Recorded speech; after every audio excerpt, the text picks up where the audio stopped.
How's it going, dudes? Sports are on television, and like any other television program, they have storylines to them, which make them more interesting. But when you get an explanation to something that has happened, and you don't quite like the reasoning, you might put in your own sports headcanon reason for that event. The best example I can provide of this is what happened to the NFL's New Orleans Saints in their 2017, 2018, and 2019 seasons.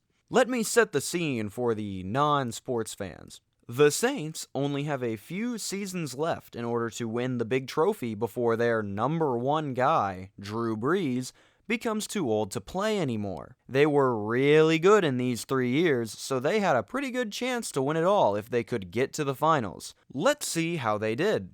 The Saints would go on for the next 3 years to lose in the worst possible manner that you could ever be eliminated from a playoff game. One of them resulting in a class action lawsuit from the citizens of New Orleans against the NFL.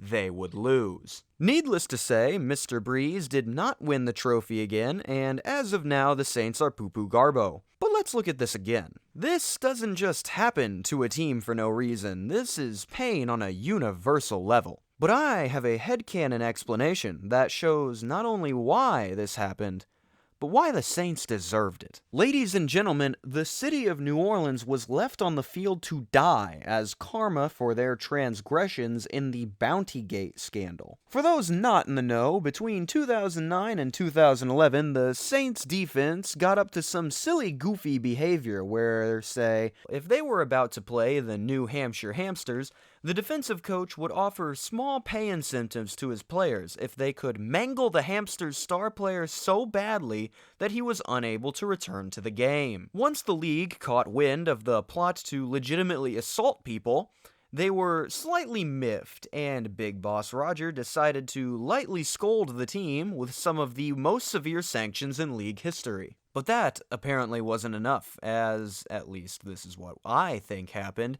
Johnny Football, supreme king of the NFL, deemed, okay, so we'll give them a couple years off to think that they have served their sentence, and then right as they're desperate for a title, boom! Emotional damage on a city-wide level. I think that's cruel enough, put that in the script. And that's the story of how New Orleans died. Thank you for watching, and have a fantastic day.